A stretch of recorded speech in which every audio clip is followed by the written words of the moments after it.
अब यहाँ पर सेल ऑर्गेनेल्स इन यूकेरियोटिक में आगे उसी देखते हैं। जैसा कि अभी देखे थे, क्या देखे, पेरिफेरल प्रोटीन था और ये क्या था, इंटीग्रल प्रोटीन था। अभी हम देखेंगे इसके बाद fluid mosaic model of cell membrane.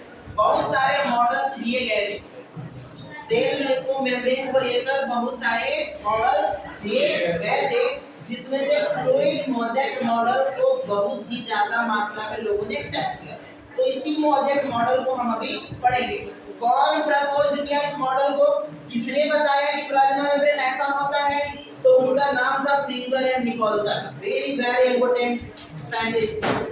We the propose the fluid mosaic model of the cell या plasma membrane that is called Singer and Nicholson। इनके द्वारा 1972 में इसको प्रपोज किया गया था। According to this quasi-fluid nature of liquid enable lateral movement of the protein within the overwork by layers। उन्होंने कहा कि एक ऐसा फ्लूइड नेचर का लिक्विड है जो मूवमेंट करते रहता है, जिसमें प्रोटीन भी लगा हुआ रहता है, ऐसा बोल रहा है। This ability to move within the membrane measured it the fluidity. और इसको हम कैसे मेजर करेंगे, इसकी फ्लूइडिटी, बहाव कैसा है, लचीलापन कैसा है, इसके आधार पर हमें देखिए सिंगर और निकोलसन जी का यहाँ पर डायग्राम में दिया है फोटो, फोटो को भी आप देख सकते हैं, ये देखिए, ठीक है, सिंगर एंड निकोलसन जी है। यहाँ पर ये साबित कुछ आपको बराबर बता दिया गया है, तो खैर इसको छोड़ो, सब कुछ वही है। फ्लूइड मोज़ेक मॉडल में पेरिफेरल प्रोटीन भी है, इंटीग्रल मेम्ब्रेन भी है, इसमें कोलेस्ट्रॉल भी देखो, यहाँ पर ये वाला भाग है, बीच बीच में देखो दूसरा भाग क्या है, कोलेस्ट्रॉल है, क्या देखते हो। तो यहाँ पर साइटोस्केलेटन फिलामेंट है, ये देखिए, this is a cytoskeleton filament, इसी से टच रहता है। तो ये कुछ दिए गए हैं फ्लूइड मॉडल मोज़ेक मॉडल का चित्र, ये काफी अच्छा है, याद कर लेना। इसके बाद देखिए जो आता है सेल मेम्ब्रेन का फंक्शन, बहुत ही ज्यादा इंपॉर्टेंट आ गया। एक कंपोजिशन बताया मैंने, कंपोजिशन के साथ साथ किसने प्रपोज किया वो बताया मैंने, और अब देखा है क्या फंक्शंस क्या है, काम क्या करता है plasma membrane. Very important, transport of the molecules, the membrane is selectively permeable, some molecules present on either side of it। ध्यान देना, देख सकते हैं ये सेल के बाहर का स्पेस है और ये सेल के अंदर का स्पेस है। आप यूं समझ सकते हो कि ऐसे सेल है और एक ऐसे सेल है, ये वाला भाग देखिए बाहर है और ये वाला भाग अंदर है। ये वाला आपका सेल मेम्ब्रेन है, यहाँ भी आपका क्या है, सेल दूसरे सेल का है। लेकिन अभी आपको इसी को समझना कि ये वाला यहाँ पर लगा है और ये एक्स्ट्रासेलुलर स्पेस बाहर है। अगर कोई यहाँ से इधर से इसमें जाना चाहे या फिर इसके से निकलकर बाहर निकलना चाहे, तो इसको क्या से गुजरना पड़ेगा, इस प्लाज्मा मेम्ब्रेन से होकर गुजरना पड़ेगा। बीच में बैरियर दीवार है, ये कहेगा जिसको वही आएगा, अगर मना कर दिया तो तुम कुछ भी कर लो, नहीं जाने देगा। जैसे कि गेट कीपर्स होते हैं, परमिशन वाले को जाने देते हैं, विदाउट परमिशन वाले को नहीं जाने देते हैं। वीआईपी को जल्दी भेज देते हैं और वीआईपी को बोलते हैं जाओ भाग दूधी पाना। वैसे ही काम यहाँ पर हो रहा है, सेलेक्ट कर करके जो मॉलिक्यूल को जरूरत है सेल के अंदर आने के लिए, कहेगा कि तू जा, तेरे को बुलावा आया है।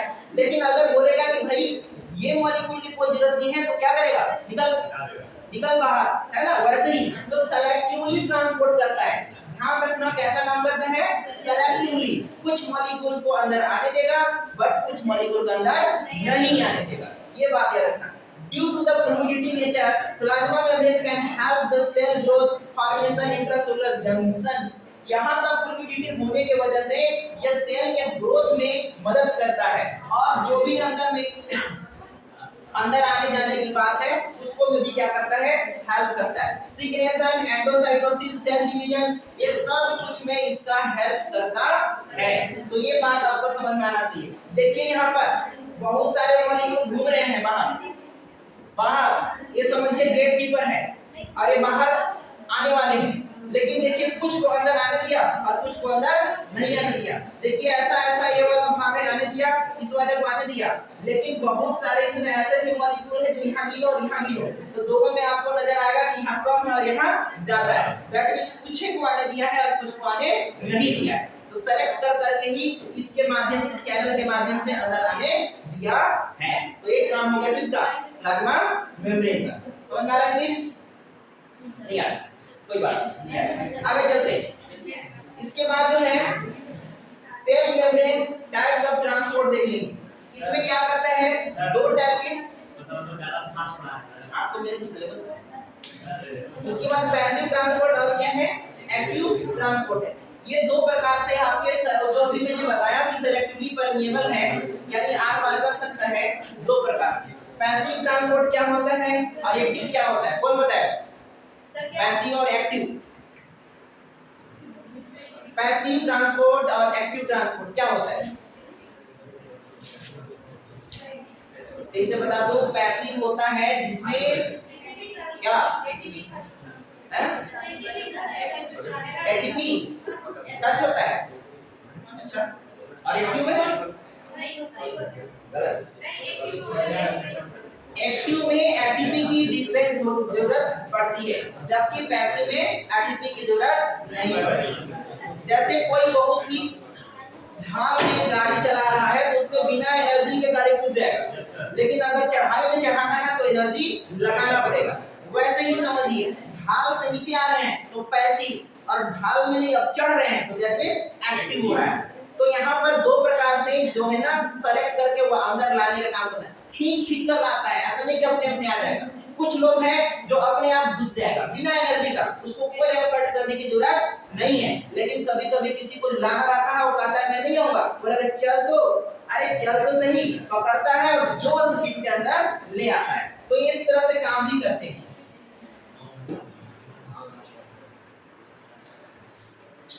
देखो पैसिव ट्रांसपोर्ट है और ये देखिए एक्टिव ट्रांसपोर्ट है। ये देखिए यहाँ पर सीधे सीधे जितने भी मॉलिक्यूल्स है ऊपर में से देखो नीचे आ रहा है, और यहाँ पर भी देखिए आ रहा है, और इसमें चैनल के थ्रू आ रहा है। लेकिन यहाँ पर देखिए एटीपी की मांग है, देख लो जी, ये एक्टिव ट्रांसपोर्ट है, लाने के लिए क्या चाहिए था इसको, एटीपी। इन्होंने किसी प्रकार का एटीपी नहीं मांगा, ये चैनल बोले कि मैं ना फ्री में कर दूंगा, लेकिन ये बोला मुझसे नहीं होता, मैं तो बिना पैसा काम नहीं करता। पैसा क्या है, एटीपी है।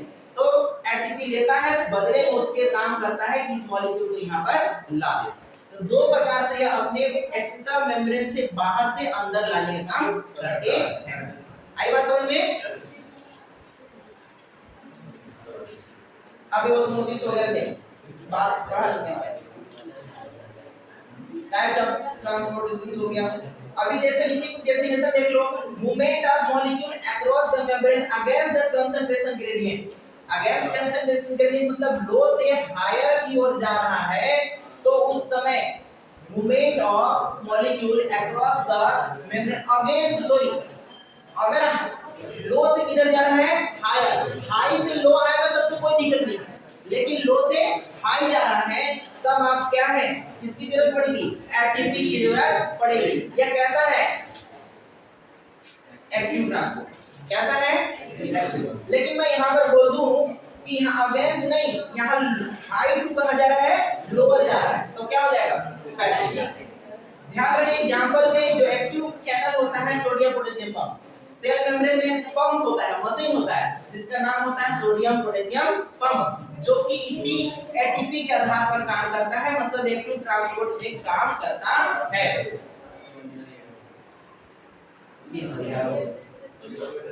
ठीक है, तो इस तरह से हमारे पास सेल मेम्ब्रेन क्या होता है, खत्म हो जाता है।